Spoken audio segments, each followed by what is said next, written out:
Thanks for your patience. It's a big, exciting day. We've had our first practice, and the guys are moving around well.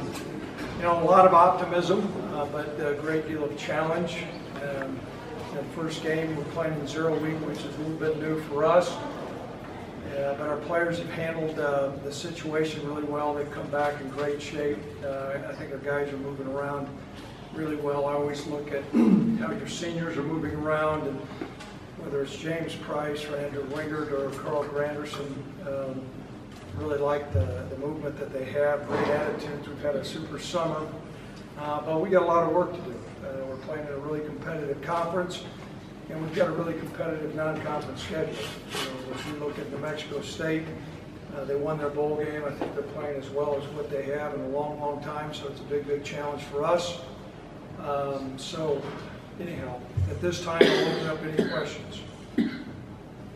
Let's go right here, brother. What were your thoughts of your first practice today? You mentioned moved around. Anything kind of catch your eye, even though you're getting acclimated and everything? Anything catch your eye? First of all, I'm not going to comment on freshmen right now. I thought they're trying to find their way, but some of the upperclassmen, Alonzo Velasquez, has really had a good summer. He seemed to put on some good lean muscle mass. We like his footwork. Austin Fort has been able to stretch the field. We're excited about that. As I mentioned, I thought Andrew Wingard, another guy that's really adjusted well to a new position, Tyler Hall. He had a pick six today. I don't know if that was great or not, but he showed some great athleticism. So, we really feel excited about T. Hall at that nickel position. As I said, a lot of experience on defense, and so we're pleased with that. Yeah. Coach, what was sort of your approach towards planning out the schedule for fall camp? Just like you mentioned, was it a little bit different this year with week 0? 0 week. The summer got adjusted. We changed everything about a week, and then we looked at past schedules. The other thing we did this year, we shortened the number of practices that you have. Last couple of years, we've had 29 opportunities. This year, it's 25, so we made some adjustments in our installation on offense and defense and special teams.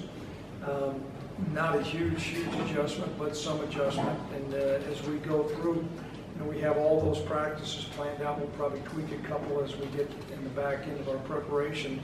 But the biggest thing is our guys came back in great shape. Our strength staff has done a super job with them, and I've always believed about half your games, if you have a great summer, you're going to be in a position to win. So we're pleased with that. I think we got a question in the back, yes. Coach, you had at the beginning of the season, you had New Mexico State, Washington State, Mizzou. They're all kind of diverse teams. Boise State a little bit later.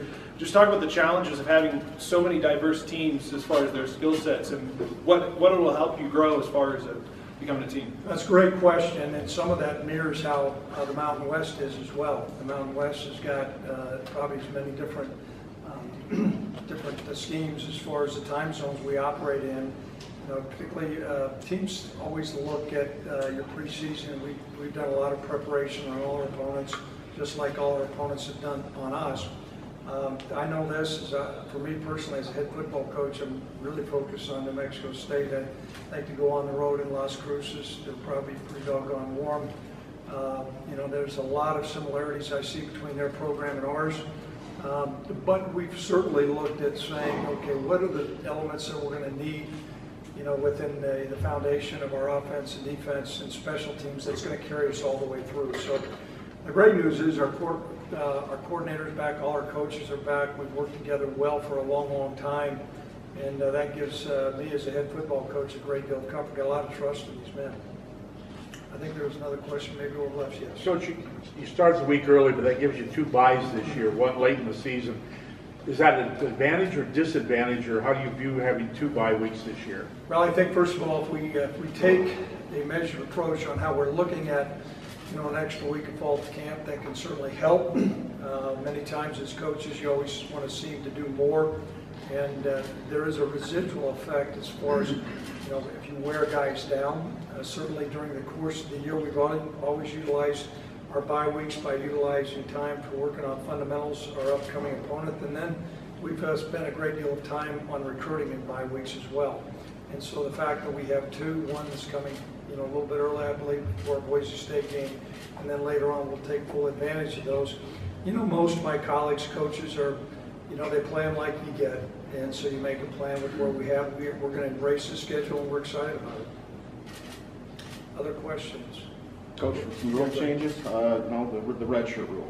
Is that a benefit to what you do? The question is the rule change with the red shirt. To just, I guess, summarize that rule, now we can play a guy in 4 games. It doesn't matter what 4 games, and still preserve their red shirt year.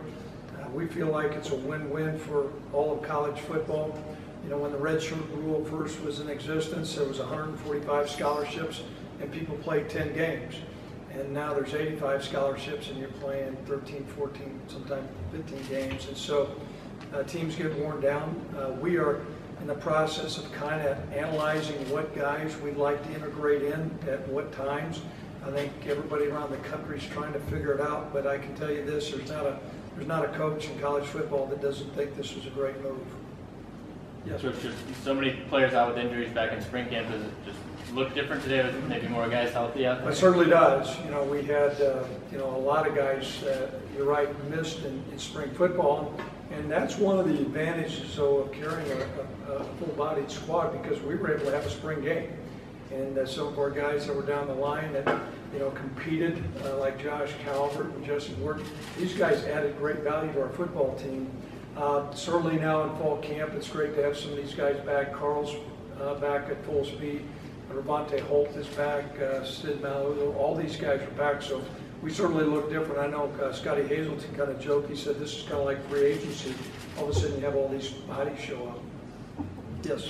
Coach, talk about your plan. What are you guys doing with your look at quarterback right now? What's kind of your plan through fall camp? Well, the question comes about with our quarterbacks. Unlike maybe in the years past where we knew who our quarterback was going to go or who was going to be, this year what we've done is we split reps. Coach Vegan's done a great job of splitting reps between our different units. We have 4 or 5 quarterbacks in camp.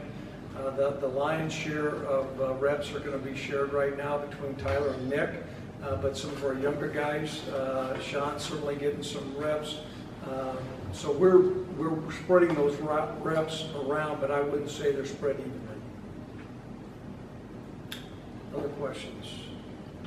Coach, what about the running back position? Do you know yet? I mean, who's going to be carrying that load?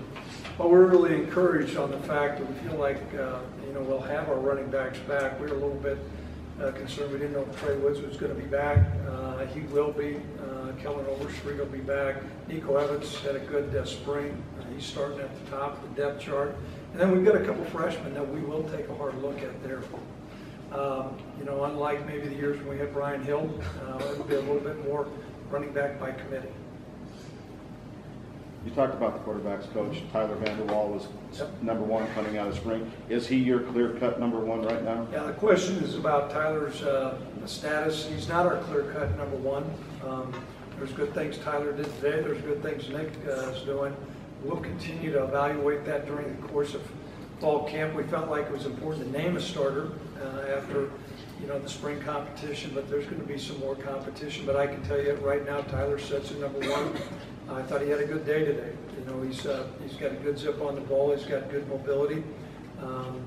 He's a smart guy, but Nick has done some really good things as well. Nick has improved from where he was at the end of last year.